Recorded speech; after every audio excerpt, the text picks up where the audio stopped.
The policy itself, and I'll give some context of where this is coming from. So the research that the state is leveraging in directing the districts to implement this bell-to-bell policy is based on the unregulated use of the devices during the school day can result in lower academic performance, harm emotional well-being, and a deterioration of a positive school environment, as well as they're using research, and they cite it, that adolescents who spend over 3 hours a day on social media platforms are double the risk of experiencing mental health issues such as anxiety and depression.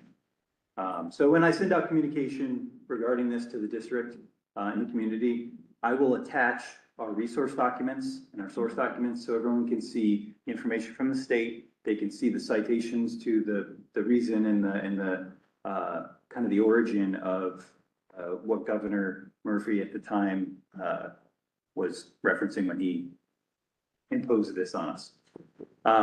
So the policy itself, it states basically in the first section of it, it defines what bell-to-bell is. So bell-to-bell is the time frame from which the bell rings at the beginning of the day to the end of the day. So the policy itself will reflect the start of the day as the bell and the end of the day as the bell. Within the regulation, it gives the districts opportunities to expand the restriction of the cell phone use, and I'll lead you through that. Some districts may choose to do that, some may not. It speaks to digital citizenship.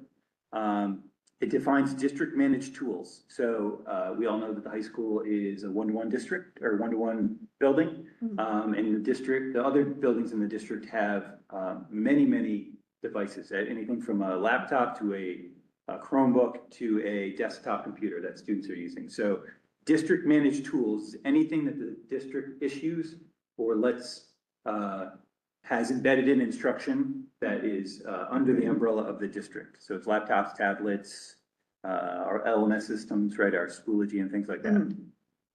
Internet-enabled device is any device capable of connecting to the internet and accessing online content. So they define that as smartphones, tablets, smartwatches, smart glasses. And connecting to the online content includes social media apps. An internet-enabled device does not include an internet-enabled device provided by the board when used for educational purposes. So they're drawing a difference between some personal device that comes in versus something the district issues.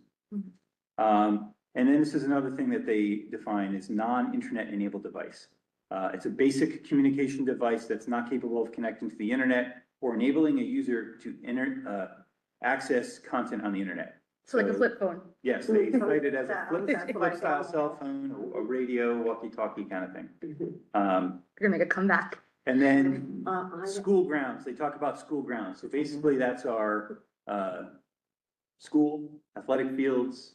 It's any facility, central facility, not limited to kitchens, maintenance shops, structures that support these. They really go through a pretty strong definition, grandstands, greenhouses, et cetera. So basically think about when a student's at school, if they're out on the field for phys ed, they're considering that school grounds, right?